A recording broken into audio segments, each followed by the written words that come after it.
BNP স্থায়ী কমিটির সদস্য আমির খসরু মাহমুদ চৌধুরী বলেছেন, আগামী নির্বাচনকে পিছিয়ে দেওয়ার জন্য জনগণের মালিকানা এবং গণতান্ত্রিক প্রক্রিয়াকে বাধাগ্রস্ত করতে বিভিন্নভাবে ষড়যন্ত্র চলছে।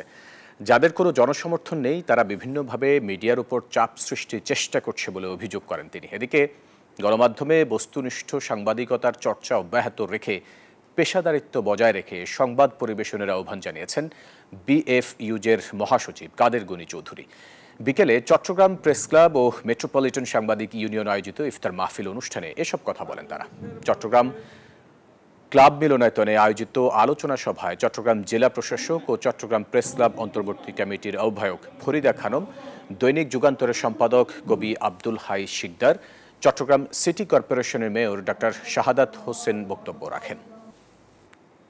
বাংলাদেশের যারা যুবক সমাজ বিগত ৩-৪ নির্বাচনে যারা ভোট প্রয়োগ করতে পারে নাই, তাদের ভোট প্রয়োগের অপেক্ষায়, তাদের নির্বাচিত প্রতিনিধির অপেক্ষায়, নির্বাচিত সরকারের অপেক্ষায় জবাবদিহি এবং দায়বদ্ধ সরকারের প্রতীক্ষায় জনগণ আছে। আজকে বাংলাদেশের গণমাধ্যম জনগণের আস্থা অর্জন করে এখন একটা চমৎকার শুরু হয়েছে, সেটা পালিয়ে গেছে, সেখানে পালিয়ে গিয়ে এখন আমাদের